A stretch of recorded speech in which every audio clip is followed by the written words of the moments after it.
I'm Real Dynamite, the Holy Grail, the GOAT, Big Real. Billy Goat. Big Raleigh. Yeah. Hey, Big Carolina. Yes, sir. You know what I'm saying? Shout out Night Dale. Shout out my dogs out there. You feel me? Shout out everybody on the South. Shout out everybody on the North. Shout out my Durham niggas, man. Shout out everybody. Get it off. Shout out everybody on Shirley Street. You know what I'm saying? Shout out my H-Town dogs. Rest in peace, Ish. Shout out my niggas on the wall. Shout out everybody behind the fence. You feel me? Free on my dogs. Yes, free red. Y'all tap in. You know what I'm saying, bro? I love Y'all niggas got them phones in there. Tap in. Tap in. Have you chase your check today? Yes, sir. Check your music. I catch your father be going back. I got that bread from straight scratch. Catching them boxes and flipping packs. Pull up on serving exotic J's. 448 got me up and paid. I went and got it, I'm self-made. All right, welcome back to another episode of Have You Chased Your Check Today. I'm Chris Mills. I'm John at AveryCreative.com. And we back for another episode, another dope episode, man, with a dope guest today, man. We got a Carolina, a Raleigh legend. I'm glad you said it. You know what I'm saying? I was gonna say just Raleigh, but this is not Raleigh. He's a Raleigh legend too. I have to put that in there. You gotta put both of them in there though. Yeah, I'm glad overall, this man's a Carolina legend. Yes, you know sir. what I'm saying? And we got my boy Real Dynamite in the building, man. Welcome to the show. What up? What's bombing? What's goody? It's your boy. Yes, sir, man. Long time coming with this, man. The Big Billy Goat. Yes, sir. Come on with it. Come on with it. The Holy Grail. Give them aliases, man. For real, man. Real shit, man. And welcome to the show, man. I appreciate it, man. I appreciate y'all having me, man. For sure, man. It's a Have y'all pleasure to chased have y'all check today? Hey. Yeah, you look yourself in the mirror and ask that, man. Hey. Look yourself in the mirror and ask Have that. you? We was in the grocery store today while we on the topic of that. My son was in there. He hit my wife with it. He like, have you chased your check today? No, he didn't. Yo, he fucked me up. He's like, yo, mom, that's what dad say. Let's say it together. Hey, come on. I'm like, yo, that's what's up. Hey, you listening, son? Boy, I know you was proud. What? I tell you, I gotta get my boy in the studio. We gotta do a drop. I gotta get the drop. Got to. That's crazy, man. He said that I was like, oh man, like, okay, that's what's up. Yeah, it's working. But he surprised me for one because he was listening to some of my music and he was out with my wife and he said something that I didn't want to say. Yeah. He's like, but daddy say that in the song. I was like, bro, we can't say everything, bro. Yeah. How that make you feel? It make me feel good, bro. Especially when now I'm more conscious about what I do and what I, you know what I'm saying, musically and what I say. Right. I mean, I'm gonna be myself at the end of the day too as well. I'm not gonna try to hide it. But feel good, especially when I know he listening to something that I know I'm putting positive vibes into completely. Yeah. And it's for him lately. It's for everybody, but it's for him too, because he can look back and be like, yo, my dad was kind of a pioneer to help to display like history of where we from. That's our facts. culture, you know what I mean? That's facts. Outside of the usual that people, you know, they don't know our culture, like they don't serve our culture up like we serve our culture up. That's a fact. You know what I'm saying? And I'm glad to be a part of that and for him to be able to look back and say that, you know what I'm saying? And it's just the beginning, like who knows? Yeah. Take that with him. Yeah, facts, bro. Take that with Facts, bro. Facts. And who knows? That might just activate something in him, like, you know what I mean? Like I want to be a what's the word I'm looking for? An anchorer, you know what I'm saying? To some information, you know what I mean? Yeah. And that's what I'm being right now. I'm just being a vessel and an anchor to information. Yeah. Hey, man, I'm going to tell you the truth. Not to cut you. Oh, yeah. But what was it? Friday, we went back to Good Trip. Yeah, the gallery, right? Yeah, the gallery, downtown Raleigh, McDowell Street. Is it McDowell or Dawson? McDowell. Yeah, McDowell Street. To take the pictures for the episode that's coming up. And you had your son with you. Yeah. And I made the comment. I was like, you got to think about how dope that is to be that young, to be out with your dad taking pics because he did an episode with the owner of an art gallery. Yeah. Right. You know what I mean? Most of us at that young age didn't know what the hell an art gallery was. Nah. You see what I'm saying? And not only was he in an art gallery, he's in a black-owned art gallery with his dad. Yeah. That shit's incredible, bro. You know what I mean? You know what I mean? Like, that's incredible. That's facts, bro. That's a lot of value, man. That is. A lot of value. Yeah, it is. Tons of value. And you don't know how much because it's only going to multiply with what he does with it. Right. You can't even put a value on how valuable it was for him. That's a fact. You know what I mean? Like, come on, bro. Yeah. I mean, we do the same thing with my nephews, like getting exposed to How Be Thy Name. Y'all will know because y'all have seen this episode by the time y'all, you know what I mean? Right. And we make sure we buy them musical instruments. You see what I'm saying? Make sure they got access to stuff that we would have died to have access to when we was little. It's just gonna open them doors. As you should. That's what we're supposed to do. Supposed to give them access to stuff that we didn't have access to. Yep. But and teach them the value of it. You know what I'm saying? Because you could go. This is the route. Yeah. You could go without it. You know what I mean? That's right. You could not be able to get access to it. That's right. Be grateful. Yeah, for sure. You gotta teach. And that's you got, and that's kind of hard to. It can be taught and it can be applied to your child, but it's hard in this time and day. You know what I'm saying? Because everything happening so fast. They got so much access to so much stuff that we didn't have. You know what I mean? Yeah. And it's just like time. It's just like a whole bunch of just going past them. You know what I'm saying? Like life was a lot more slower to us. You know what I mean? Yeah. Well, we know life before that. Right. We at least understand that it can be slower. Yeah. So that's why sometimes I get lost in the sauce of that shit. Like when I be having him with me, because it be happening. And I be thinking, I be wondering, is it resonating with them or is it, you know what I'm saying? But I know at that time and your age, you reflect a little bit later. You know what exactly. I'm saying? It might not all resonate, but if anything, the consistency going to resonate. Talk especially with, which like you said, like with us being in times where everything is so fast. Yeah. Everything is short. Yeah. You know? Facts. So they see a lot. They see a lot come and go. Yeah. You know what I'm saying? They see a lot of trends come and go, songs come and go, you know, fads come and go and shit. But that consistency of you know what I'm saying, just exposing them to different aspects of creativity. Facts. Period. Facts. You know what I'm saying? Whether it be with your voice, somebody else's art, just you moving around, just him being with you. Yeah. You know, that consistency is going to overpower all of the other shit. That's facts. Yeah. You know? That's facts. Yeah. That's facts. And that's why I bring them around other people too. This like just inspiring outside of me. You know what I'm saying? Like I like for him to see dad as the, you know, superhero or whatever, but dad takes time. He has superheroes he looks to and admires too, and you know what I mean, in a humbling vision, you know what I mean? Yeah. And just people that inspire me, and I want him to be around and witness that too, like outside of me. So I feel like me bringing him more around this, that's exposing him to more stuff with that. Yeah. And that was the first episode. Was that first episode he was on deck? Nah, that wasn't the first episode. That wasn't, because he was on deck when we had Drummer Boy, I think. Yeah, absolutely, which is incredible. He ran on the camera and everything. That's dope. That too, because that was a moment for me too, because that was like one of my childhood heroes. I got interviewing Drummer Boy. Man, I'm a motherfucking music producer. Could you imagine if I was a kid and my dad was doing an interview with a fucking legendary music producer, and I'm in the room? No, like, so you don't know, later. but it happened. Facts. That's facts. You see what I'm saying? It's all impactful. You see what I mean? Like you say, and you're gonna look back. You're gonna remember. You're gonna have a memory. It's gonna be stories told about that day. Yeah. You see what I'm saying? So it all means something. Because it is true. Because if you meet certain people, if we get a chance to meet certain people, and then you like, yo, dad, he was around. Your dad had you around. You know, but it was so casual. It's like you wonder, like, do it hit because it's so casual. You know what I'm saying? You're like, damn, my dad. The fact that it's casual means that greatness is expected. That's true. And it's casual until it's not. Yeah.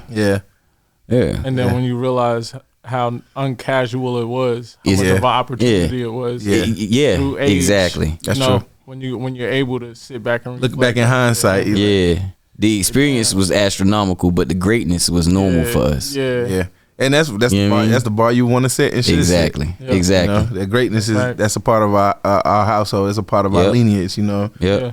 Yeah, that's dope. And that's the type of bar I'm trying to set for my man. You know clap on that, man. Yeah, definitely need to clap on that. Clap on that. Clap on black fathers. Hell yeah. And their children's lives day to day, every day. You know what I'm saying? That's my great. That's what I take pride in right there for sure. Over anything. Come on with it. I never had a daddy in my life every single day when I wake up. Right. That shit hit different. Yeah. You know what I'm saying? That shit hit totally different. You know what I'm saying? I had a stepfather, but that's periods of times where you go, you know what I mean, without to that come on the scene. And then that's kind of tricky too when you got a new person coming in your life and they trying to fill that father role for you. Right. You know what I mean? But that's, I give it up that all the 24 hours, 365 fathers is here. You know what I'm saying? Even the ones that don't, you know, it's certain don't necessarily have that opportunity. But I respect that too as well. Sure. But try to be in your child's life as much as possible every day, even if it's just a phone call. That's a fact. Yeah. That's a fact. It's funny.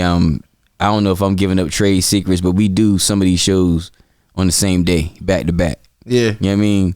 And it's just interesting to me that, not even interesting, it lets me know that we doing the right thing, because from show to show, these people weren't in the same room at the same time, but they come right back to the same sentiment on the same day. When you went to consistency, that's what the last show ended on. Yeah. You jumped right in and went right. You see what I'm saying? Yeah. stuff like that lets me know. You mean it's the energy of the people we talking to and what we talking about and what we doing. Yeah. You see what I mean? That we talking to the right people. Facts. We doing the right thing. You see what I'm saying? Like we all on the same frequency. Yeah. Just a little confirmation. That's all you need is a little confirmation, bro. You just gotta recognize that it's there. It's just a little and it's everywhere. It's all around us. You just gotta recognize it, pick up on it. Yeah, that's all it is. A little confirmation, bro. That's facts. And affirmation too. Yeah. Yeah, man. And then on the show, man, we like to for those who do know and for those who don't know and for those who need a reminder, you know what I mean? And you give them like some background on who you are and your art, how your artistry became. The fun part. Yeah. the influences and all that. Who put that battery in Real Dynamite back? Who said, yo, you meant for greatness, my boy? It's crazy because like now looking at it, being able to like look back at everything at this point, like it's fucking epic, bro. Yeah. It's fucking epic as hell. Just being able to be, where we at in Raleigh, where it's still like a blossoming culture. Yeah. But it's so deeply rooted with history. Yeah. And for me to start out so early, bro, I started out when I was 5. It's crazy. Like seriously. Yeah. When I was 5. Wow. 1993. I just moved down here from New York. I stayed in Spring Forest Apartments on the north. Yeah. Right across from Mini City. For sure. You know what I'm saying? And Raleigh like shit. I was serious. Yeah. Like serious. I got footage. I used to be at home like rehearsing. Me and my cousins and shit. Rehearsing hours. Yeah. Songs. Yeah. Like, so it was like to be a part of the growth from there to here. Yeah. And I'm young. I'm still young. Right. So I got to experience a lot of shit that now a lot of people ain't here to confirm shit. Right. That's real. You know what I'm saying? Just because life. Yeah. Life. But it's a lot of places that I've been that you might have been. Yeah, damn I wasn't supposed to be there. Right. Nobody else might. Nobody else. I can name spots and people be like, I noticed. It's not adding up, bro. You only this age. I know. I just did the math in my motherfucking head because I graduated high school in 93 and you said you was 5. And I remember you being on the scene. I was like, yo, that motherfucker was a child. Yeah. That shit yeah, bro. My first show was at Kamikaze's. Yo, that's fucking nuts. You should not have been there, nigga. Right. See, that's what I'm saying. Right? Nigga. My first show was in Kamikaze. That's insane. Right off Western. Damn right off Western. Yeah, don't nobody even. Yeah. It's a lot of people that's in the culture. Was your pops managing you then? Yeah. Yeah, had you in the zone. Yeah, you in the spot. Yeah, he had you in the mix, nigga. Yeah, like, you go where I go. That's a motherfucker posted some shit on Facebook the other day. It was like, yo, what did the 90s smell like? And I was like, Kamikaze Sweat. Miami Subs. You know what I mean? Like, Miami Subs. It was across the street from Kamikaze. Wow. You know what I mean? That's Like, staple right there. You was in the thick of it as a kid. Man. That's dope. I didn't know that. Yeah. I mean, I did know, but I didn't know you was a kid like that. Blues. Yeah, all of that shit. Yeah, the Ritz, tabloos. God, yeah, come on, bro. Bro, when I said I'm the Holy Grail, I'm the Holy. And I don't just mean that shit sarcastically. Right. And I don't mean it like. Like with no ego or nothing. It's just like you sing it. It is what it is. At the end of the day, the Holy Grail is the bloodline. Yeah. You feel me? And when it come down to like Raleigh hip hop rap, I know I'm the bloodline. Like the bloodline runs through me because I was there in the birthing points. Mm-hmm. I made a significant impact on my peaks.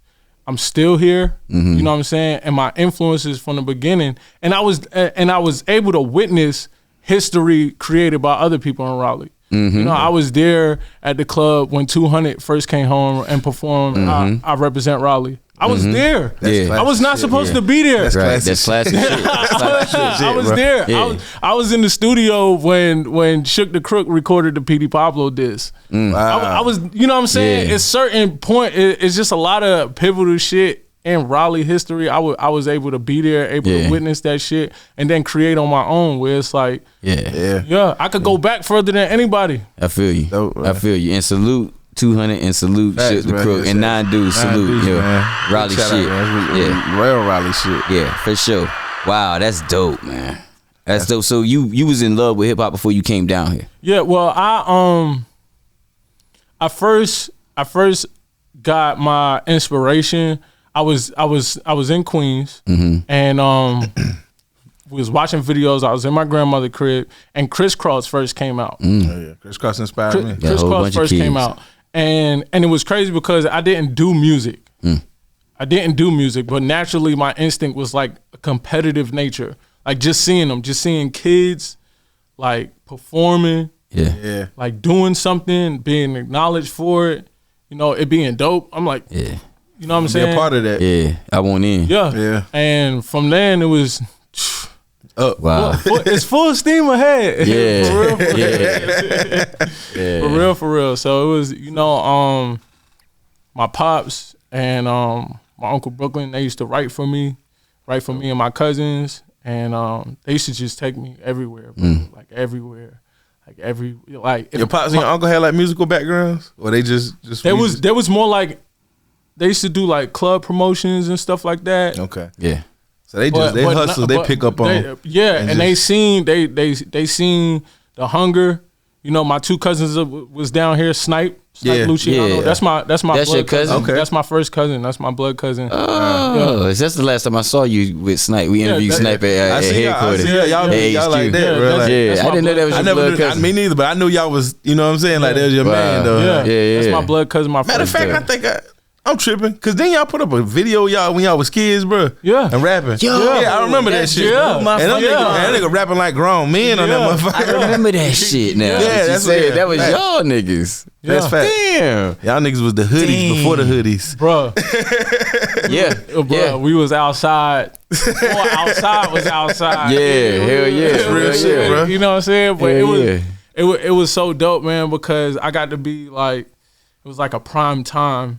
As far as like creating, like what hip hop became, what rap came, what rap evolved into. Yeah. And you know, I just I got to be out in the streets.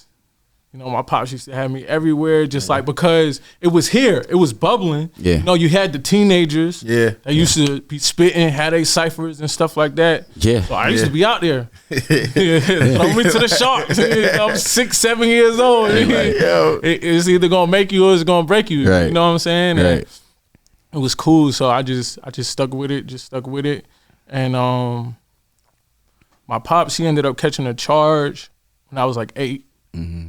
So that's when I like picked up the pen myself. Yeah. Okay. Yeah. Because I was like, I got pops to write my joint. Yeah. I was like, man, I'm gonna go. You know, Right. Me, Snipe, his brother, Panama, we all sat down together. You know what I'm saying? It was like, yo, shit, we ain't gonna stop. Yeah, that's wild. Let's do it. And from then it was like, it was a different focus. It was a different focus because, like I said, hindsight. You know, you able to see things so much more clearer.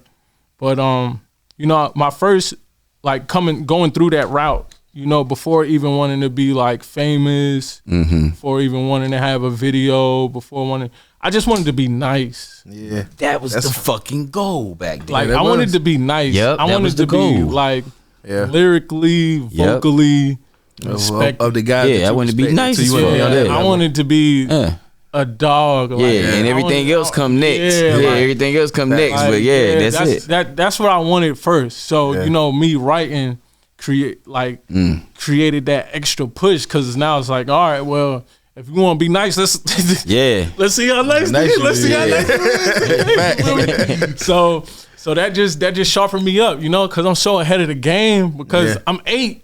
Right. I'm 8. I'm 8. I'm 3 years in. I done already did shows. I done already did ciphers. Yeah. I done practiced performances all the time. You know what I'm saying? Like hours. So now I'm 3 years in. I could write now. Mm-hmm. Right. You know what I'm saying? So I'm writing. And it wasn't always like, oh yeah, I'm writing. I'm in the studio. I'm writing.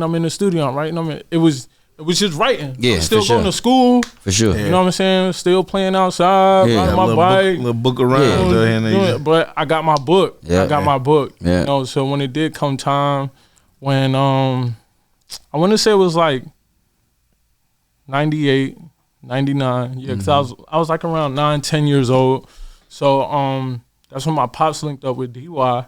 DY was still he was like a DJ doing house parties and like producing out his crib, out his mom's crib and shit. You know, I went out there.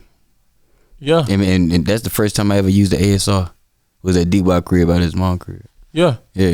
My man took me. I'm trying to remember what the complex was called, but yeah, so he linked up with him, and it was like, damn. So I'm about to start getting y'all some beats and getting you in the studio now. So y'all have, but you know, D-Wop also had his people that he was right.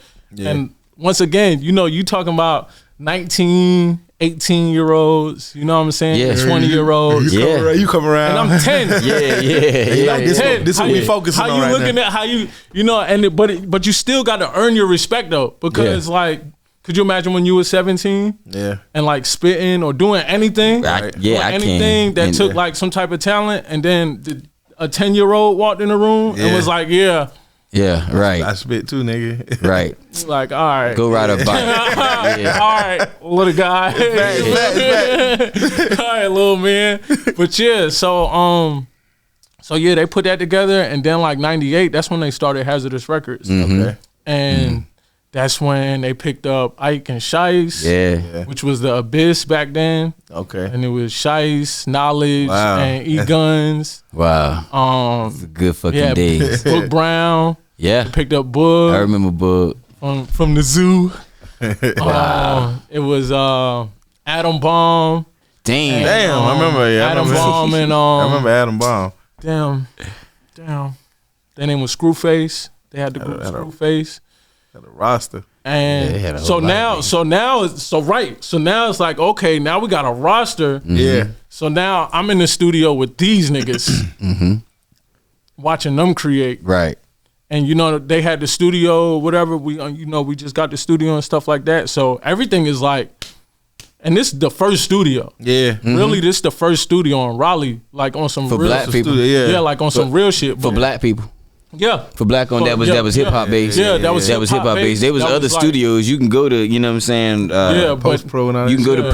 to man, that another story. But You can go to Post Pro. Yeah, you can go to this independent shit, label, studio, right. in-house. Yeah, y'all Right. the first. Like the first. in-house production. This is the producers. We Yeah. here, we in here. Yeah. Smoke room, weight room, Yeah. video game room. You know what I'm saying? Like this is all the brain trust right here and shit. And we gonna do this shit. So I would say the first fully operational. Label. Yeah, fully. You know, some niggas took a run at it earlier, but I would definitely say y'all was the first fully operational music studio in black owned like that in Raleigh. That was focused on hip hop. Yeah. That you can go in there and people cared about the type of music you was gonna do. Yeah. That's facts. You know what I mean? Yeah. So I was able to soak up a lot of that. I sat into a lot of sessions because like when that happened, it wasn't it wasn't always like, real is the main focus. Right. It wasn't always like that. Right. It was like I said, I had to earn my way. So, and shit, Abyss was nice. You know what I'm saying? Boog was nice. And he was of age. Yeah. Right. So like he was able to go in the clubs easily. Like it wasn't a thing. It wasn't I gotta get him in. Right. You know what I'm saying? It was easier to work his career. Right. Yeah. Right. It was easy to do shows. It was easy to promote different shit to more people because he got he of age. Yeah. You know what I'm saying? He on the scene. Everybody on the scene and shit. Yeah. So but it was dope. It was dope. Like Shice, that's still big bro. Yeah. For sure. Embrace you. Adam is still big bro. Yeah. You know what I'm dope. saying? Nice. Crosstown, still big bro. Nice. You feel me? Like That's hard though. to like, this day. Yeah. It's hard that you was around like that young of an age though. But that's comparable to Wayne. Fucking right. You know what I'm saying? Wayne was he was the little bruh. You know what I'm saying? Everybody else was like you said, they were teenagers or plus. You know what I'm saying? And he had to earn his way within that to stand next to them guys. Yeah. And that's why who he is today. That's a fact. I mean, that's a part of that at least. And so I would be in these sessions and DY would be in there making beats. Sometimes my pops will bring down producers. He done brought down Mr. Fingers. I don't know if y'all know who Mr. Fingers is. I heard of him. He produced a lot of Murder Inc. early stuff. Okay. He produced Holla Holla. Okay. Okay. I think he did So was he like Irv Ghost producer? Like Okay. Okay. Exactly. Okay. Exactly. He did Murder Incorporated, I believe. Oh, he did some shit. Yeah, he did some classic shit. Yeah. Irv was pulling that puff shit on him, wasn't he? Yeah, he down. You had to know Irv was. You had to know Irv was. But yeah, my pops brought him out here, and you know, we had VSOP. Yeah, he was producing. So I being there, they making all these beats, and like I said, you know, they pushing on the big Shice, Brown, you know, Adam and Omega. You know what I'm saying?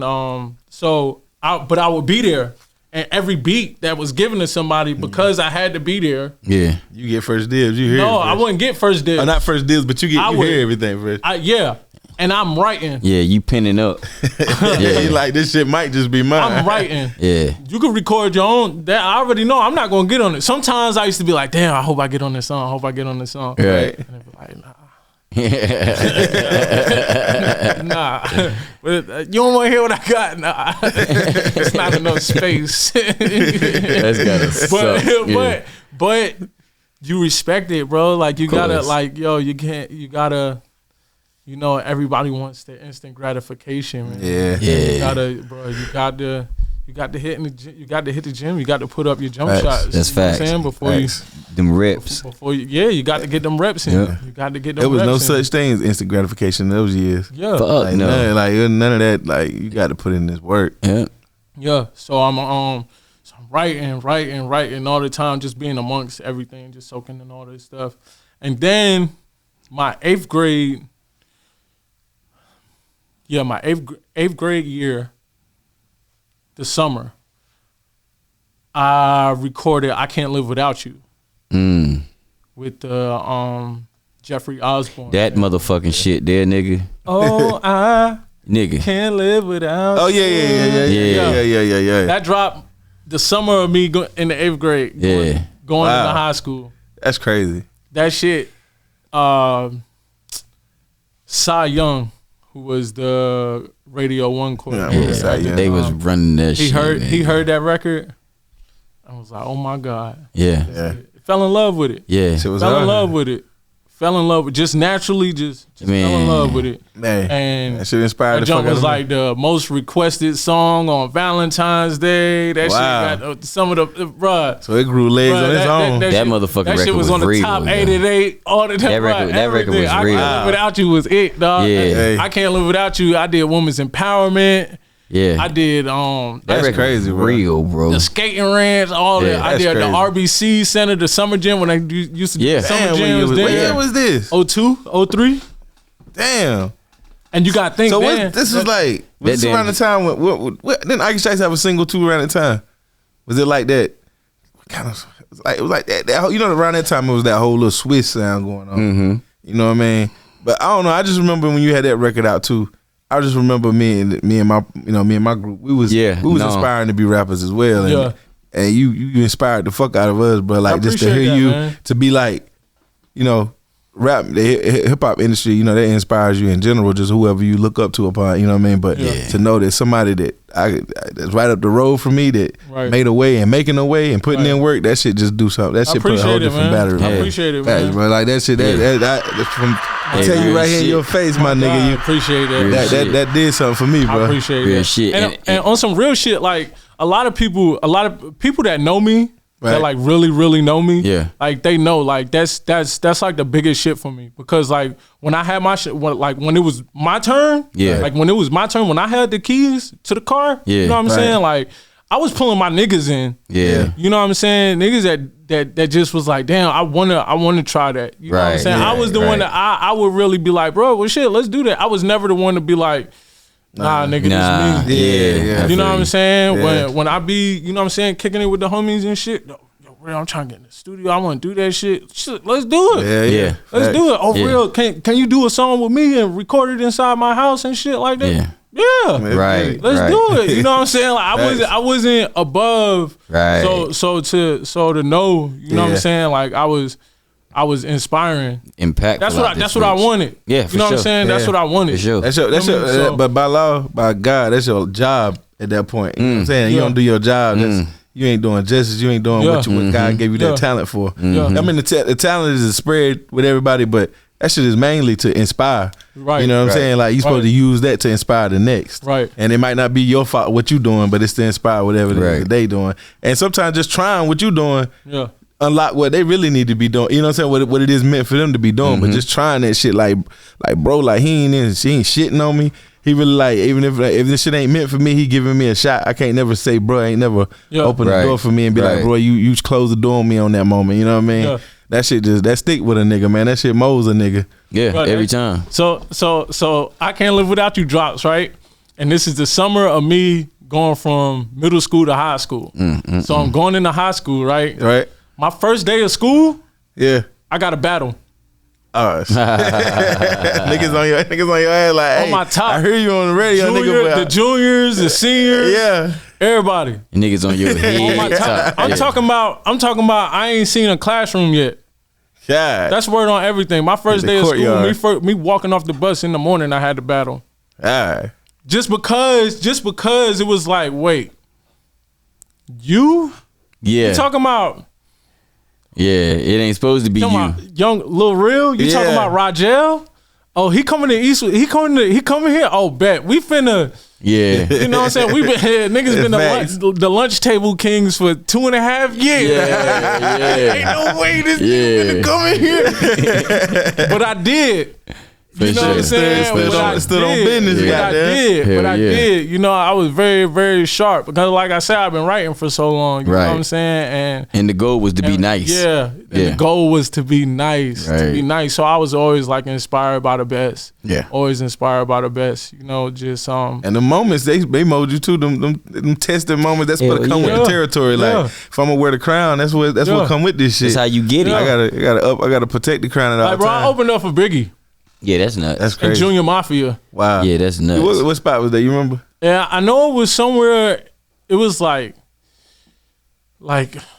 on the outskirts of Durham somewhere. Okay. I want to say. But this was right when Get Money dropped. Okay. It was Biggie, Junior Mafia, Lil' Kim. That's hard. You know what I'm saying? Yeah, like it's legendary. Right. Legendary. Right. Yeah, and you think shit is casual until it's not. Yeah, facts. You feel me? Facts. You think it's just another moment until you realize it's like, damn, that's a moment that a lot of people wish they had. And never would get the opportunity. Yeah. You know what I'm saying? And so yeah, I was just battle tested a lot. So that was cool. You know, I held my own, gained my respect. Right. Then 106 in Park does the country tour. Yeah. AJ and Free. Yeah. They did the country tour where they was going to different cities every week. I remember that. They was going to different cities every week and shit. Then they came down to Raleigh. Came down and did the Raleigh Durham. Yeah. You know what I'm saying? To pull up on these folks. So, but I ain't have no video. Right. This was like a time where like it was different. Like shit was more radio. If during that time, not to cut you, but during that time, there was no reason for you to have a video if you didn't have no way to service that video to MTV or BET, right? Or because there was no place else to see it. There was no YouTube. Exactly. There was no internet. So you had to popping at that. Not for videos. Won't no YouTube and all that good stuff. Right. So and like video budgets was different then. Motherfucker, right? You don't call your man up and just pull up. Yeah. So shit wasn't so accessible. Right. So radio was the goal at that point. So I wasn't up there like trying to push a video or a song or nothing. They had a fucking competition downtown Raleigh, somewhere close around here. They had a fucking competition where it was like at least 200 motherfuckers in there. Yeah. Battling to be on 106. 106 for the Freestyle Friday. Yeah, I was about to say for the Freestyle Friday, right? I did that. Did the damn tryouts. Yeah. Went through my battles. Spent the whole day just sitting in a big ass room with a bunch of you. Yeah. To the death. You to the next round. You go home. Yeah. And I made it. Right. And I made it. Wow. I made it. So I did the 106 in Park. Yeah. Did the Freestyle Friday.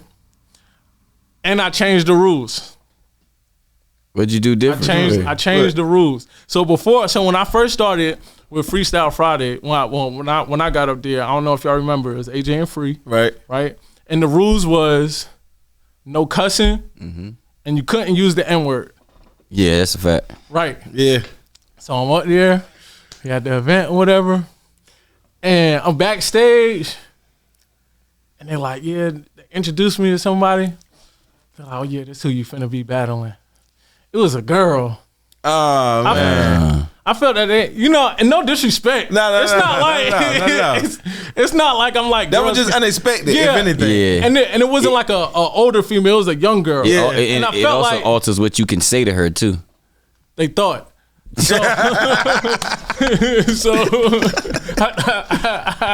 I'm battle tested. Like I said, I want to be nice. Fuck that Nigga, this is shit. rap. Yeah. Rap, hip hop. You put her in front of me, she must fall. Rap started with battle rap. Facts. You know what I'm saying? Yeah. So it's like I said, I embrace that whole culture. So it's like, bro, I'm like, okay, you gotta serve her. This what y'all trying to do? And I felt like they picked her because they had a young dude, like, because I was so young, and I don't, but maybe she did hold her own, you know what I'm saying, and win a battle and stuff like that, but I don't know. So either way, she did her verse, whatever, blase blah, cool, all right, that's nice. Boom, now I'm finna rap, because now this ain't just for you, because I don't know where you go to school at, but I know that my song on the radio every day, and I know everybody know me. Yeah. Right. So the last thing I'm finna do is be on national TV and take an L. Then all that lunchroom talk don't hold no weight. All that don't hold no weight. I never heard the end of this shit. That's gonna be everybody lying in the battle against me. Right. But you gotta be my girl. I can't give these niggas no fuel. Bruh. So I go out there, I spit my lines, and around the time, this is when a lot of controversy was going on with this guy. So and I said something. I know you ain't ready. Something. Now piss on your belly like my name was R. Kelly. Oh no, bro. And it was at the Durham Auditorium shit. Yeah.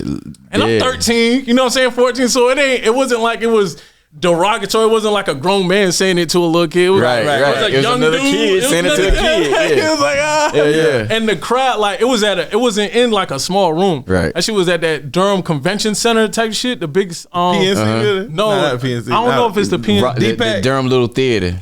I know where you at. Okay. I know exactly where you were. I'm talking about, I bro, performed there before. That shit erupted, bro. Yeah. That I couldn't even finish. Hey. That shit erupted. Whoa! You know, smack. Bro, what? Oh my god!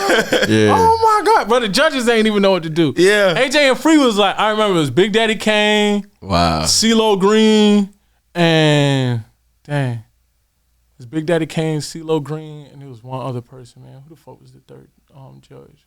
I forgot who the third judge was, but they ain't know what to do. Yeah. Because they're like, bro, you done jammed everybody. He just said that. Right. And it was derogatory, but he ain't cuss or say the N-word. Yeah. Right. So then they was like, hold on. Everybody silent down. AJ and Free talked to each other on stage. They was like, so we got to make a new rule. Oh man.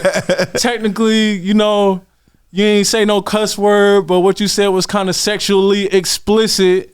So then, if you know that every episode after that, no cussing, no N-word, no sexually explicit. Oh man, you done set the tone for that. You done changed the game. Hey, look, but they would have had to give me that.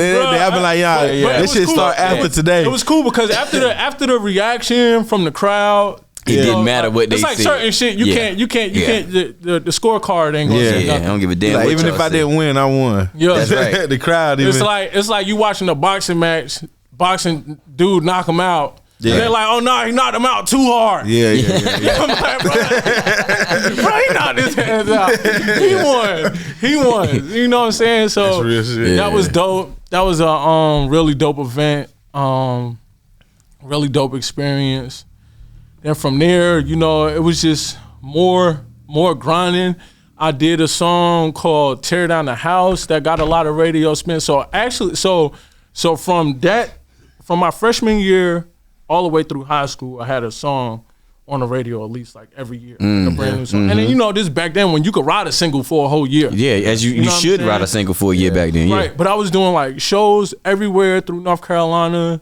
I I did Wake County pep rallies while I was in high school. Yeah. So I would leave my school, go to another school pep rally, perform, and either leave or go back to school type shit. You know what I'm saying? So it was dope, man. How the fuck did you make it out of high school? Because I'm telling you, if I'd have had that kind of, I was a wild motherfucker in high school. Ain't no way I could have been you. I mean, I wouldn't have made it. One thing, I always been like really book smart. Yeah, me too. For one, I'm really book smart. I was fortunate that my counselors, my principals, they understood and they appreciated, you know, what I had going on. Yeah, and they knew it was legit, right? Because they driving home, right, and hearing your shit on the radio. My shit on the radio. Yeah. Right. They when I was in the 10th grade, I had a billboard on New Bern Avenue. Yeah. Going in from Knightdale to Raleigh. Right. So you see me going home. I feel you. It's real. You know what I'm saying? Like, this is real. So it's like I would I had to do like I had missed a lot of days of school. So I had to do like a lot of stay after school a lot of times, you know, just to make up a lot of assignments, just pretty much making up the hours. I used to have to like do like a lot of different research reports when I traveled and just like do a whole bunch of assignments based on where I was at. And, Yeah. I commend them on making the adjustment for having quote unquote a child star and them doing what they got to do to make sure you get educated. Yeah, I performed at my own prep rally. Right, but you know what I'm saying. But on the other end of that, you had to have a certain level of discipline in yourself to not.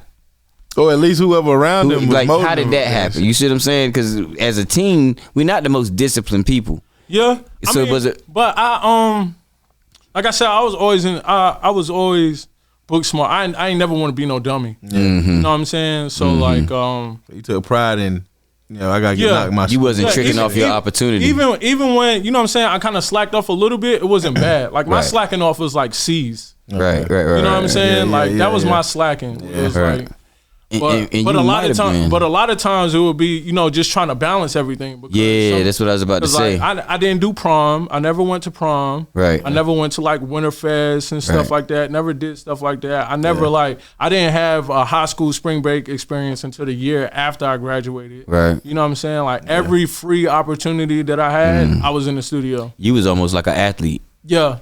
Yeah. And that kind of kept me in because I like to play football, like to run track. So I used to try out, be on the team, but had this, you know what I'm saying, be on the team. Coaches love me and stuff like that or whatever, and kids were crazy. And it's like, okay, well, you got a show or you got a game, right? And then it's like, all right, well, let me go rap. So popping right now. Let me go rap. This athlete shit ain't jumping like that right now. Yeah, no. Let me go rap. They're not playing athletes on the radio right now. Let me go rap. They playing records though. And I was just too committed. You know what I'm saying? Like I worked so hard to get to that point. Yeah, absolutely. It was like, you know. Yeah. And you had seen results. A lot of us don't even get to see results. You know what I mean? When you working that hard towards music, especially at that age. You know what I mean? So to get results, you can't trick that off. Right. You know what I mean? So I respect that. I respect that. I had the Tear Down the House song, which was like a kind of remake of the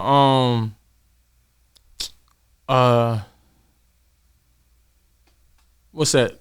It's not the Electric Slide, is it? Slide to the left. Nah, Cha-Cha Slide. Cha-Cha Slide. Okay. Kind of like a turn up to that, but it had like a drumline sample. Yeah. And that was the video that I shot at Lions Park with the Helping Hand Mission. Okay. You know what I'm saying? So what was that? This was 2000, I want to say 2003, 2004. Okay. Right. So what year Energize come out? Energize ain't come out till like 09. 09? Yeah. Damn. That's crazy. I had that was that's crazy. That was way later. That's crazy, bro. Because after that song, you know, and all through this, I'm just like performing everywhere, like every small town between like Tarboro, fucking Roanoke Rapids, Winston-Salem, everywhere. You know, Salisbury, Charlotte. I'm doing all these. I'm constantly on road, constantly performing stuff like that. I was king of the skate ranch. Come on with it. Yeah, you own that motherfucker. King of the skate ranch. Yeah. Let's not talk about that. So, you know, they lost count of them performances. So after that, my junior year was 24 inches. Okay. And that had more like a kind of like a West Coast feel type shit. Look at them 24 inches. Yeah, that shit dropped. That shit had a nice little buzz or whatever. It was fit for the phase. You know, everybody was riding around big rims, dunks, caprices and shit. Was this around the time like when the Hot Right and all that? It was that because it was there. At one point it was around the same time. It was just Hazardous, and Hot Right, and Ski Crew at one point. You know what I'm saying? Yeah. And then I dropped 10-4. That fucked the game up.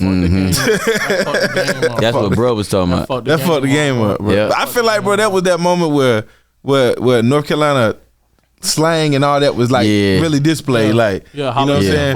We ain't had nothing, bro. We ain't have nothing, bro. No lingo. No, I mean we might have lingo amongst us, but we had to stamp that shit into a song, and put it nowhere. Yeah, that did it right there, bro, for real. Yeah, Holla 10-4 got super big. Super big. When I got locked up and I did my time, when I was doing my time and shit, like niggas running up on you like, Holla 10-4. Hey, bro, let me hear Holla 10-4. I know you remember that. Let me just hear the verse, bro. Do the verse. Do the first verse, bro. That's hard, and that's the last place I want to rap at. But it's still inspiring to feel. You know what I'm saying? Bro, I got some stories about that. Dog. I can imagine, bro. Stories, dog. Yeah. I know you do, nigga. What? Yeah. What stories? That's a whole show in itself. We need to just sit down and hear them.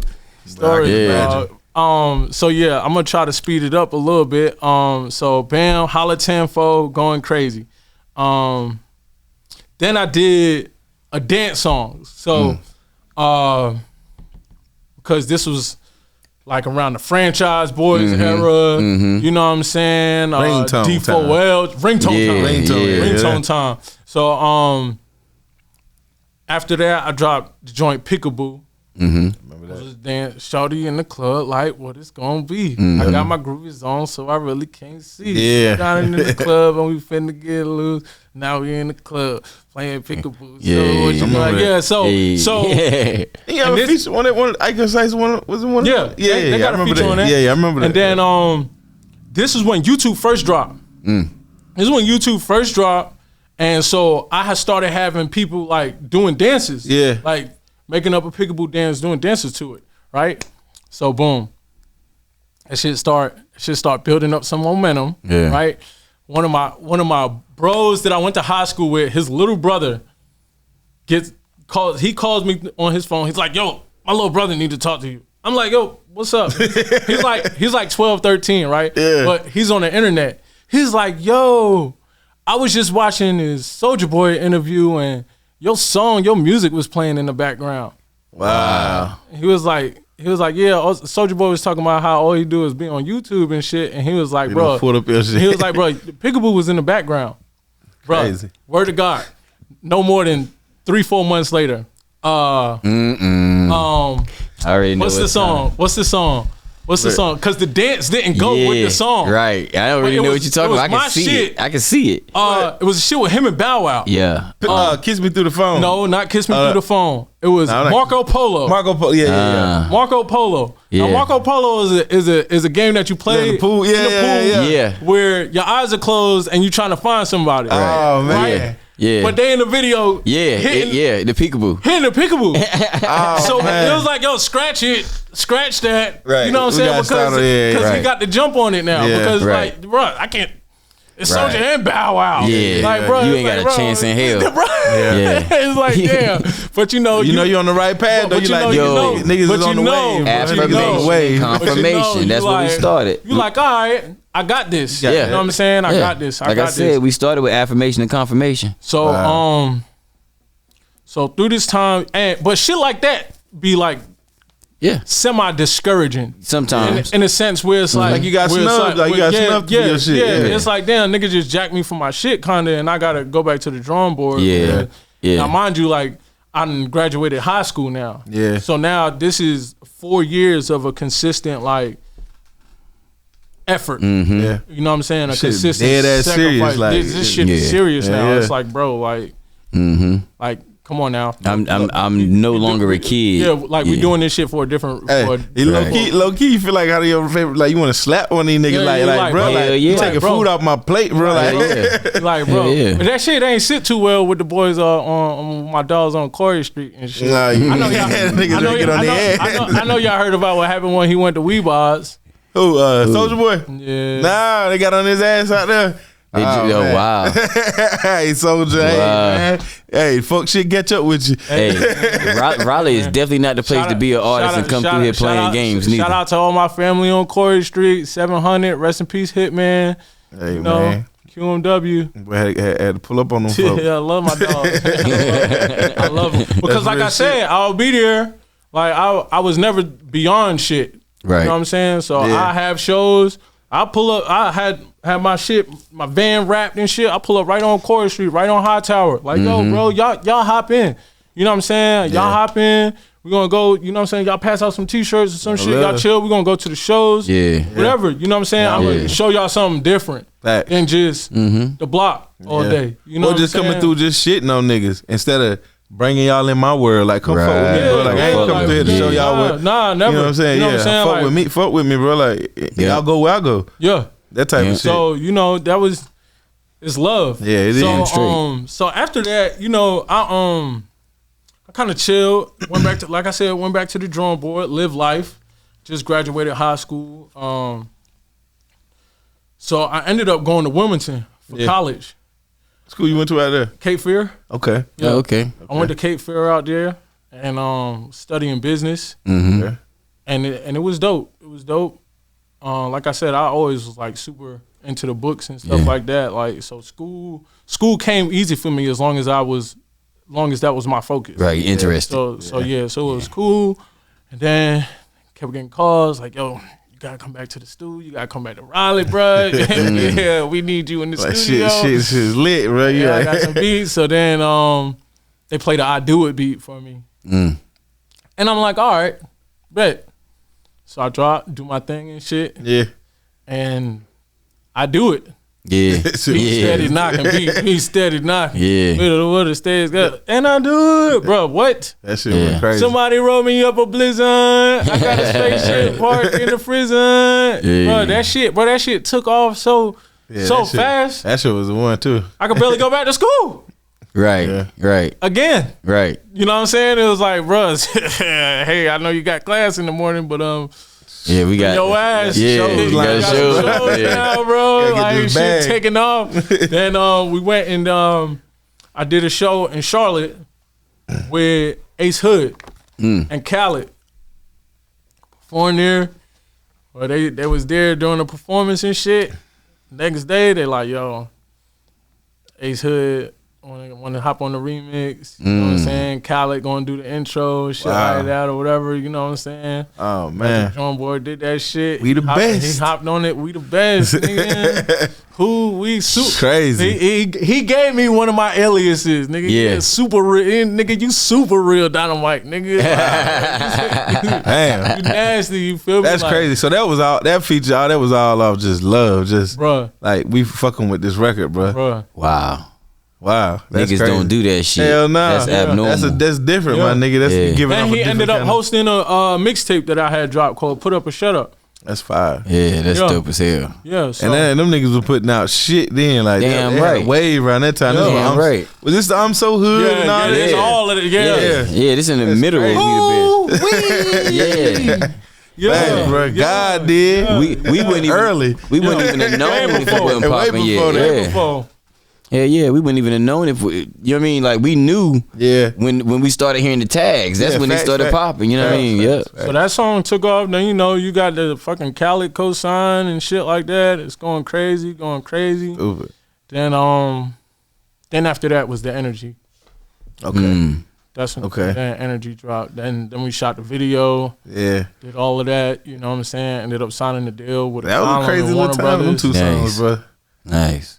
That was a crazy time with them two songs right there, bro. Because then I was able to like really like be in the club, be amongst you know what I'm saying? Yeah. I was of age. It was my time now. Yeah. You know what I'm saying? So it was like it was lit. It was lit. It was dope times, man. But they say what a time to be alive. Come on with It was, bro. Yeah, fun times, man. Facts, fun bro. times, man. That's But facts. yeah, man, I appreciate, bro, fucking every little bit.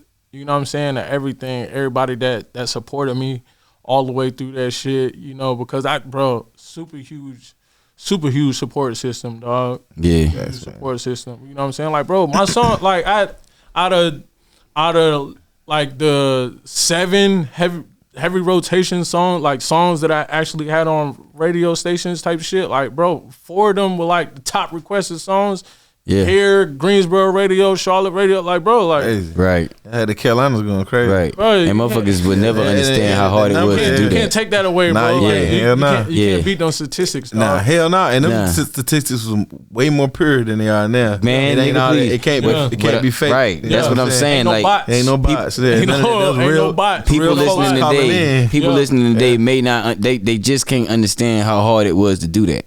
Yeah. Like to have those, to get songs moving, to get songs moving in a regional way, Right. to get the radio to fuck with you regionally. Right. You see what I'm saying? Like that was not it's not easy now, and it damn sure won't. It was almost impossible. Yeah. You know what I mean? So to have North Carolina support your record like that shit really means something, bro. It was Yeah. crazy, bro. I mean, It was really crazy. means something, bro. It's crazy, bro. Everywhere, nigga. Wilmington. Yeah. That's right.